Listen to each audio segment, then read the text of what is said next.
G'day folks, I decided to make this section of the clip separate just because it would have made the other one far too long, over 20 minutes. So I hope you enjoy this step-by-step look at how I clean out the radial flow settler and then top up the water in the system. Now with my system there's a few things that I need to do, just unique to this system, but I'll run through them anyway. Firstly is to take the bell siphons, or the bells off the top of the siphon standpipe. The reason being is I have this little overflow pipe here that removes a lot of the water from the radial flow settler, and if the water level is too high I can't drain it all down into the sump tank. So I like to get as much water out of here, save it for use in the aquaponic system rather than dumping the whole filter worth of water. And as you can see we've got water coming out of this grow bed here, which means it's full, and I broke the siphon on that one and it should be fairly full, so have more than enough head in here to take all the water from the settler. So the next thing I do is pop around to my little electronics box and turn off the pump. That's the water pump. And over in the fish tank you can see that I still have air running in there for the fish, but I also like to include these valves here so I can turn off the flow out of the fish tank and not have to wait for it to drain down to below the bottom of the exit pipe level there on the solids lifting outlet. Now over here I can just turn this bleed off line, whoops, which way? That way, and that will dump the majority of the water out of this settler. I think the pipe ends round about there, so I have basically like a little bit of a U-siphon arrangement. It takes out to about there, and then all I need to dump is this little bit down here. And you can see inside the stilling well, we've nearly down, the water level's nearly down to the base of it. Oh, hopefully you can see that. When it goes below the base of the stilling well, that's when I pretty much will just take the top off. There we go. Yeah, it's under the edge there, so this whole stilling well can come out. So you can see all the pipe work has collected muck on top, so that needs to be blasted off with the hose, a little bit on the pipe work there. And you can see the little siphon bridge I've created there, and that will empty the water down to that level. And as you can see, as the sump slowly fills up, if it was to go over the edge of that pipe, it wouldn't drain all the water out of the system there. So we're right to go, but before we start, we need to turn off this valve here. Otherwise, I'll forget later, and the water as it comes through into the settler will just run straight through out there. Next thing I need to do is to connect the pump. This pump will be taking the water down to the lime tree down the back. It's probably a two-hand job. We'll see how we go. Just give it a bit of a wriggle and it connects in through there. And then we have a threaded coupling here that just screws on to the top of the pump here.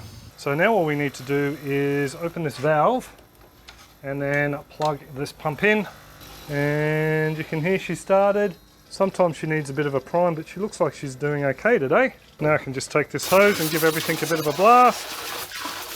Just get all that muck away from the sides and the walls. And as you probably noticed, there's not a lot of muck in this filter. It's because it was only cleaned out a couple of days ago. And as you can see, it's taking all the muck from right down the bottom there. Just give it a bit of a spray just to mobilise those solids. That's pretty much all it. Turn off the pump. There we go, and turn off that valve there, and we have a clean filter. There's a couple of little bits down the bottom there, but nothing really to worry about. And now all we need to do is just sit the lid on top with the stilling well, make sure she's sitting nice and pretty, pop the cap on. Actually just take this lid off and show you. We'll turn the valve back on from the drain from the fish tank, and you generally get a bit of gunk come through straight away, and that's just bits and pieces that have been stuck on the inside of that pipe work there. Now we're right to turn on the water pump again, and that's pretty much all it for cleaning out the solids filter. It's going to take a while for this to fill back up again, but it's pretty much all done. And now the next bit of maintenance that I do at the same time, obviously we've taken some water out. Now I need to top up the sump tank. So to begin with, I pull the standpipes out of the grow bed to dump all the water back into the sump tank. And I also remove my leaky hose and turn it off at the tap. And now this standpipe. And that dumps all the water into the sump tank, so I have some idea on how much top up water is needed. While those beds are emptying, I'll just remove this pump from the bottom of the settler there. So this bed's finished draining and that one's about to finish. It's just the water trickling out that's going in at the other end. So I can see I've got round about 300-ish litres worth of water I could add in. Now my top-up water is all stored in this 200 litre or 50-gallon tank. And I also have an air bubbler in there, just trying to balance this lid on here so it won't fall in. I've got an air bubbler in there just to help dissipate any chlorine that's in there.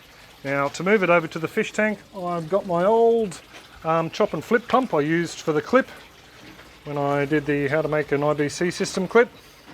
And that sits down in there, and the end goes over here into the sump tank. So I just use this clip just to hold the hose in position so it doesn't go flying while it's filling, and as you can see the water's coming through the radial flow settler already.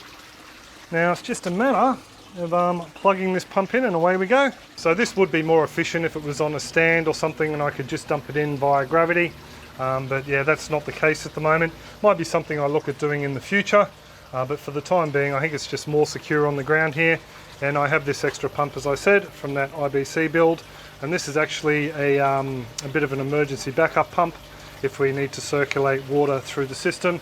This little jobby over here, it's too old and unreliable to use as a backup, so I'm pretty much all using it just for the filter itself. But yeah, that's pretty much all it. Just wait for this to empty. So this barrel is just about done. There we go with the pump. So we'll turn her off in there. And I need to take this hose out, otherwise it'll siphon back into the drum. Now the only jobs I got left to do, which I won't bore you with, is to fill this drum back up again. And also, a little bit later on this afternoon, what I'll do is I will take out this sponge filter, give it a hose out, wring it out a couple of times, and then pop it back in, and then we're pretty much all done. So there you go. All up for the weekend jobs of doing the water test and filling up these the filters and cleaning out the sponge. Probably takes me around about 20 or so minutes. I actually lied. There's another 30 seconds worth of maintenance I need to do, and that is to put the bell siphons back together. Hope you forgive me. So I hope you enjoyed that bit of a step-by-step look at how we clean out the radial flow settler and also top up the water in the system. And as I said in the last clip, a lot of folks do think that there's a lot of work involved in running an aquaponics system, but you know, seriously, for the 20, maybe 30 minutes at the most that it takes me to do this jobby here, if I drag my feet, it really is worth the effort you put in when you consider that you're going to be able to throw some very tasty fish on the barbecue once they grow to size. Plus you get the benefit of all the tasty greens and other veggies along the way. So thank you very much if you did decide to come over and check out this clip, and yeah, feel free to share it around if you think other people might find it interesting as well. Special thanks really does need to go out to those folks who are continuing to support the channel through the YouTube membership program and the Farm Your Own Yard member site. Thank you very much, folks. But I'll stop nattering on. I do hope you're well and happy, and I will catch you next clip. Cheers, folks. Take it easy.